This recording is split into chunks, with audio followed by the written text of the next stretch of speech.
قرآن حکیم اپنی اصلی فارم میں لوح محفوظ کے اندر ہے.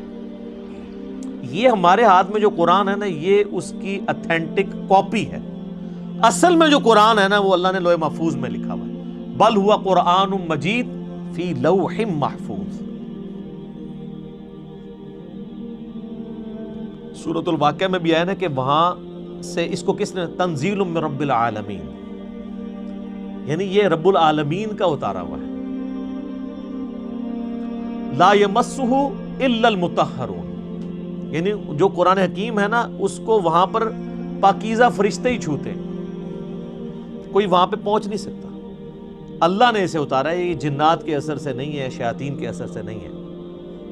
کیونکہ کافروں کا اعتراض تھا نا کہ یہ نبی الاسلام، اور بعض میں مخلص بھی تھے کہ یار اچانک زندگی کے 40ویں سال میں آپ غار میں جا کے غار حرا میں بیٹھے ہیں، ہو سکتا ہے کسی آسیب کا سایہ ہو گیا ہو، تو اس کی وجہ سے آپ یہ کلام کر رہے ہیں.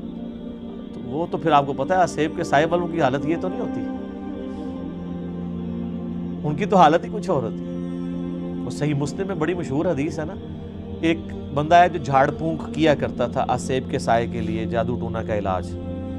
اس کا نام تھا ضماد، عربی میں ضاد میم الف اور دال، اردو میں زماد.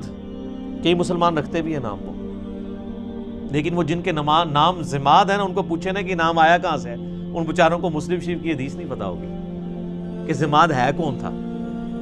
وہ جھاڑ پھونک کیا کرتا تھا. مکے آیا تو اس نے سنا کہ یہاں پہ ایک شخص ہے کہ جو بڑا ایک ڈائنامک اس کی لائف تھی، یعنی وہ سب کی آنکھوں کا تارا تھا، ایک کامیاب تاجر بھی تھا، اور لوگ اس کے پاس امانتیں رکھواتے تھے. بڑا زبردست، یعنی وہ ایک سمجھ لیں کہ اس معاشرے کے ایلیٹ طبقہ تھا.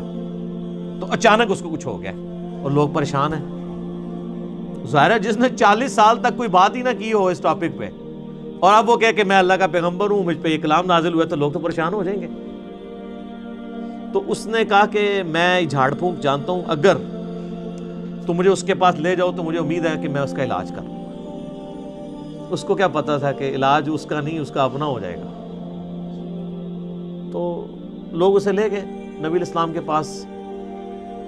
تو آپ صلی اللہ علیہ وآلہ وسلم سے اس نے کہا کہ میں آپ کا علاج کر سکتا ہوں، آپ بتائیں کہ آپ کے ساتھ کیا ایشو ہے، تو اپنا مسئلہ بیان کریں. تو آپ صلی اللہ علیہ وآلہ وسلم نے نا کوئی بات نہیں کی، قرآن بھی نہیں پڑھا. آپ جو تقریر سے پہلے خطبہ دیتے تھے نا، آپ نے بس وہ پڑھا، ان الحمد للہ نحمده ونستعینه ونستغفره ونعوذ باللہ من شرور انفسنا ومن سیئات اعمالنا من يهده الله فلا مضل له ومن يضلل فلا هادي له واشهد ان لا اله الا الله وحده لا شريك له واشهد ان محمدا عبده ورسوله. اب یہ کاش آپ کو عربی آتی ہوتی تو آپ کو پتا ہوتا کہ آپ نے کیا پڑھا ہے صلی اللہ علیہ وسلم. تو اس نے جب سنا تو وہ ہل گیا. اس نے کہا جی ایک بار ذرا پھر سنائیں. دوسری بار، تیسری بار.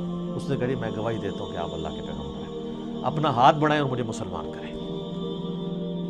تو حالانکہ جو بندہ ایکسپرٹ تھا جادوگری کا، اس نے بھی کلام سن کے، قرآن نہیں صرف آپ علیہ السلام کا عام کلام سن کے، اس نے کہا نہیں، جنات جن لوگوں کے اوپر اثر ہوتا ہے ان کا اس طرح کا کریکٹر نہیں ہوتا، وہ اس طرح کی باتیں نہیں کرتے، ان کی باتیں تو آل فال ہوتی ہیں، اتنی پریسائز باتیں نہیں ہوتی ہیں. پھر نبی علیہ السلام کی مبارک ذات کا ایک روب بھی تھا.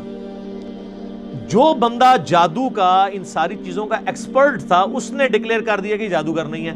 اور جو جہلات ہے، جن کو جادو کا، آسیب کا الف بے بھی نہیں پتا تھا، وہ لوگ نبی علیہ السلام کو اس کے بعد بھی جادوگر کہتے رہے، نعوذ باللہ. ان کی قسمت میں ہدایت نہیں تھی نا. ہونا تو چاہیے تھا کہ جب ایکسپرٹ نے مان لیا کہ نہیں ہے، تو تم لوگوں کو تو پتہ ہی نہیں یہ فیلڈ ہے کہ نہیں، تم خام خواہ کہتے ہو. جیسے معذرت کے ساتھ آج کی دنیا میں آپ کو مثال دوں، میرے بارے میں علماء کہتے ہیں جاہل ہے، اس کو تو عربی بھی نہیں آتی، اس کو تو پڑھنا ہی کچھ نہیں آتا، وہ قرآن دیکھ کے بھی غلط پڑھتا ہے، وہ پڑھ ہی نہیں سکتا. ٹھیک ہے آپ کہتے رہے، تو جو سن رہے ہیں ان کو نہیں پتا کیا ہو رہا ہے. تو ہم ان باتوں کا بھی جواب نہیں دیتے. ہم کہتے ہیں ٹھیک ہے یار، آپ نے ہمیں جج کرنا ہے، ہماری ویڈیوز آپ کے سامنے ہیں، آپ ان کو دیکھیں اور جج کریں. آپ کو پتہ چل جائے گا سچائی کیا ہے، جھوٹ کیا ہے، غلط کیا ہے، آپ کو سب کچھ پتہ چل جائے گا. تو یہ میرے بھائیوں، یعنی یہ جو آواز حق کے لیے بلند ہوتی ہیں اس کے ساتھ ہمیشہ اس طریقے سے یعنی لوگ مسچیف کرنے کی کوشش کرتے ہیں، لوگ یعنی غلط طریقے سے حق کی آواز کو دبانے کی کوشش کرتے ہیں، لیکن اللہ تعالیٰ نے جو آواز اٹھانی ہوتی ہے وہ اللہ تعالیٰ اٹھا دیتا ہے، ٹھیک ہے۔ یعنی اب یہ بھی پوائنٹ ایک اتنا بڑا پوائنٹ ہے کہ یعنی اس کے اوپر ڈسکشن ہو سکتی ہے کہ قرآن حکیم اللہ تعالیٰ نے لوح محفوظ میں رکھا ہوا ہے اور اپنے اصلی حالت میں یہ ہمارے پاس یہ کاپی ہے۔ کتنی بڑی خوش نصیبی ہے کہ ہمارے پاس وہ کتاب ہے کہ جو اوریجنل کتاب لوح محفوظ میں ہے۔ سورہ زخرف کے سٹارٹ میں بھی ہے نا، اللہ تعالیٰ نے فرمایا کہ یہ کتاب جو ہے ام الکتاب، کتابوں کی ماں، اللہ کی ہارڈ ڈسک لوح محفوظ کے اندر ہمارے پاس ہے۔ اور یہ یاد رکھیے گا، یہ مصحف جس ترتیب میں ہمارے پاس موجود ہے نا، اسی ترتیب میں لوح محفوظ پہ لکھا ہوا ہے، اگرچہ اس کی ترتیب نزول یہ نہیں ہے۔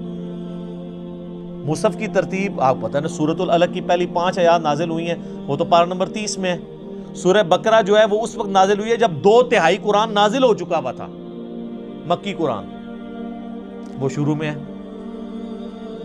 لیکن اللہ کے پاس لوح محفوظ میں اسی ترتیب میں ہے، وہ اللہ تعالیٰ نے اس کتاب کو سرکمسٹانسز کے اوپر نازل کیا ہے، اور یہ اس قرآن کی سب سے بڑی خوبی ہے جو کسی اور الہامی کتاب میں نہیں ہے کہ جو سرکمسٹانسز کے اوپر نازل ہوئی ہے اور مسلسل 23 سال تک۔